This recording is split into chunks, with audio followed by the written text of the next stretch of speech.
Shoutout nga pala kay Eliza, Merlani, kay Lolo, Heck, Lord Crime, Kabayan Pro.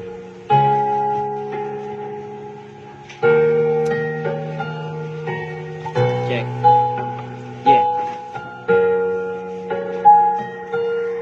Right.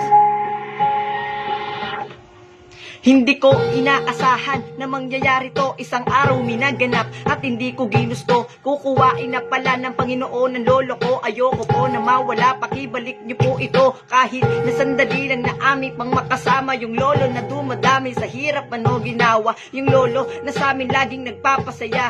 Yung lolo na laging nanguhuli ng isda. Nasa na yung dating lolo na sakin ay umayakap. Nasa na yung dating lolo na sakin ay umahanap. Nasa na yung dating lolo na laging nagsusumi. At siya ding dahilan kuya ako nagkapangarap ayoko ng ganito. Pero bakit ang sakit yung paborito kong lolo na sakin ay pinagkait. Ano po ba kapalit? Akin po nasusundin basta ang buhay ng lolo ko. Wag niyong ihingiin time.